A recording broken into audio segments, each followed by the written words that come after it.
델타룬을 플레이하게 되면 특정 단어 하나가 의미심장할 정도로 자주 언급되는데요. 그것은 바로 뿔이라고 하는 단어입니다. 챕터4의 예언에서라든가 괴물과의 전투에서라든가 때론 델타룬 공식 홈페이지의 숨겨진 페이지에서도 발견되죠. 가장 먼저 살펴볼 것은 사운드 트랙입니다. 챕터2 퀸의 저택 지하실, 챕터3 검루트 3스테이지, 이처럼 사운드 트랙의 제목에서도 어김없이 발견되는데 이 사운드 트랙이 재생되는 맵들을 살펴보면 상당히 신기하죠. 뿌리가 땅속에 있는 기관이라는 것을 생각했을 때 마찬가지로 저택의 땅속에 위치한 지하실과 연상되는 이미지가 딱 들어맞고, 또한 지하실과 검루트의 3스테이지를 비교하게 되면 지하실의 벽면과 3스테이지의 벽면, 지하실의 이동 통로와 3스테이지의 이동 통로, 두 맵의 구조가 상당히 비슷하다는 것을 알 수 있습니다. 어쩌면 두 맵은 뿔이라는 것을 재현시킨 장소일 수도 있는데요. 그래서 이 뿔이라는 것이 도대체 무엇이냐?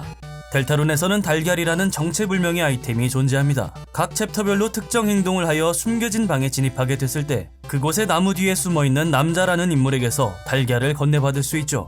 마찬가지로 챕터4에서도 달걀방으로 진입하는 장소가 있으며 그 공간에는 뿔이라고 적혀있는 예언이 위치해 있습니다. 이 예언이라는 것은 델타룬에서 반드시 일어나게 될 일입니다. 다시 말해 나무에 둘러싸인 집을 묘사한 이 이미지를 가까운 미래에 보게 될 것이라는 것이죠. 이미지로 추측하건대 예언의 이미지는 어떠한 장소를 묘사한 것이고 뿌리는 그 장소의 이름일 가능성이 높습니다. 챕터4의 성소에서 만날 수 있는 마법사서라는 다크너를 살펴보면 녀석과의 전투 중에는 검토라는 행동을 통해 올바른 맞춤법을 고르는 패턴이 존재합니다. 신기한 점은 녀석이 제시하는 단어들은 대부분 사운드 트랙의 제목이라는 것이죠. 해당하지 않는 단어들은 챕터5에서 공개될 사운드 트랙으로 추측되며 여기서 나오는 이 루츠가 바로 뿔이라는 장소에서 재생될 사운드 트랙으로 추측됩니다. 다시 돌아와 정리하자면 퀸의 저택 지하실은 뿔이라는 장소를 디지털로 재현한 곳이라는 겁니다. 지하실이 사이버 월드에 속해 있다는 점에서 적절한 표현이라고 할 수 있죠. 그리고 검루트의 3스테이지는 뿔이라는 장소를 8비트로 재현한 곳이며 이곳의 테마가 8비트 비디오 게임이라는 점 마지막으로 강조해 봅니다.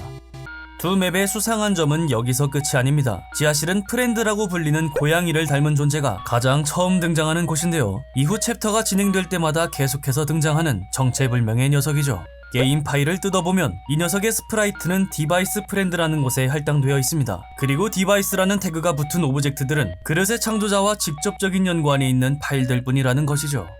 지난 영상에 이어 챕터5는 아스고어가 보스일 것이라고 추측되는데요. 챕터5의 시점은 일요일, 마을에서 축제라는 메인 이벤트가 진행될 예정이라 다크월드 역시 마을에서 열리게 될 가능성이 높습니다. 뿌리 예언의 이미지와도 비슷함은 물론 거스니 언급한 망치의 제왕에서의 분홍색과 노란색이라는 키워드, 축제는 그 키워드에 걸맞는 아스고어의 꽃들로 장식되리라 생각되죠. 이쯤에서 검루트 3스테이지를 살펴볼 텐데 이곳은 마을의 구조나 NPC의 모습 등이 상당히 비슷한 곳입니다.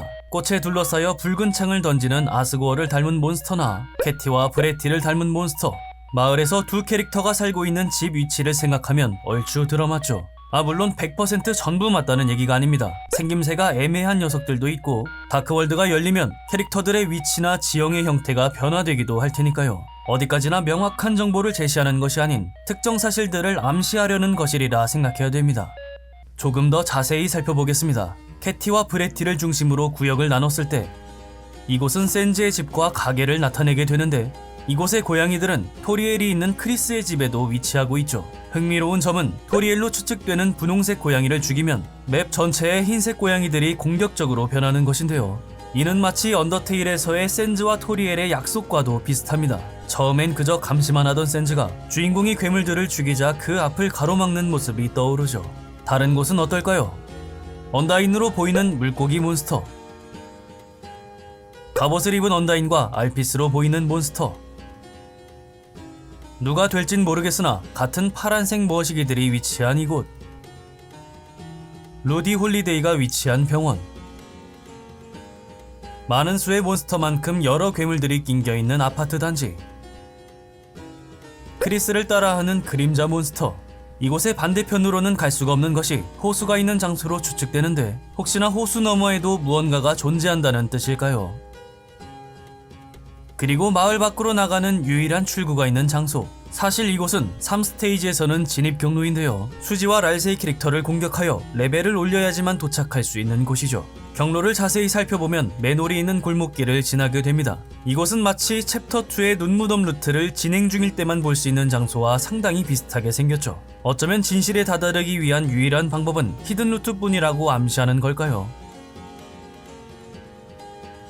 마지막으로 나무로 가로막혀 있는 학교가 있는 장소까지 마을 전체가 다크홀드에 휩싸여 스케일은 점점 커질 것이리라 추측됩니다.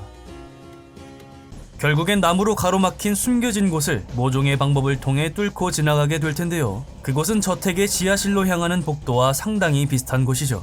디지털 루츠와 비트 루츠의 연결 통로라고 봐도 무방하며, 그렇게 통로를 따라 도착하여 마주하게 되는 것이 바로 히든 보스로 추측되는 프렌드입니다. 왜 하필 이 고양이 녀석인가 했을 때 우선 지하실은 프렌드가 가장 처음 등장하는 곳입니다. 그리고 같은 눈 색상을 가진 스팸톤과 전투가 벌어지는 곳이며, 그를 이길 시 고양이 속성적의 데미지를 감소시키는 딜메이커라는 장비를 얻게 되죠. 전반적으로 앞서 설명했던 추측들이 전부 사실이라면 디지털 루츠에서 등장하고 비트 루츠에서도 등장하는 프렌드는 히든 보스가 아니더라도 반드시 나타나게 될 캐릭터라 생각됩니다.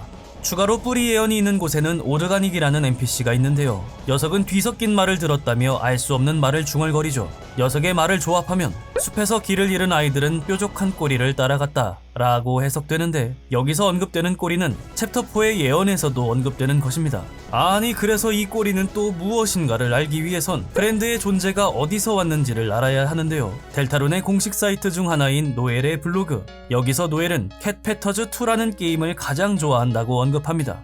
알을 부화시켜 고양이를 키우는 게임으로 어느 날은 운 좋게도 스페셜 알을 얻게 되었지만 얼마 지나지 않아 어디론가 사라져버렸다는 내용이 담겨 있습니다. 어쩌면 프렌드가 스페셜 알에서 태어난 고양이일 것이라 추측되며, 캣 패터즈의 가장 큰 특징을 살펴보면 게임의 그래픽이 전부 원으로 이루어져 있다고 언급되는데요. 마찬가지로 예언에서 언급되는 꼬리 역시 원으로 길게 나열되어 있는 모습으로 봐선 어느 정도 연결점이 있는 듯이 보입니다.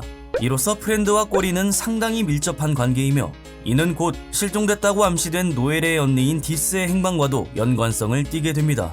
그렇게 프렌드를 만나기 위해선 나무를 없애고 그 너머로 진입해야 합니다. 나무를 없애는 방법은 아무래도 챕터 3에서 그랬듯이 몬스터를 잡고 레벨을 올리는 것이리라 생각되는데요. 검루트 2스테이지 노엘로 묘사되는 얼음 마법사에 대한 문구를 살펴보면 그녀는 쓰임이 다했다는 대사와 함께 사라지는 것을 확인할 수 있습니다. 어쩌면 이것은 노엘이 소모품이라는 뜻이 아닌 그녀의 성장은 끝났으며 이번에는 크리스를 레벨업 시켜야 한다고 해석할 수도 있겠습니다. 해외 팬덤에서 가장 유력한 뿌리 이론, 비록 추측에 불과하나 이런 식의 짜임새를 구성한 제작자도 그렇고 이것을 추리하는 팬덤 역시 상당히 비범한 변태가 아닐 수 없습니다. 코난 지망생일까요?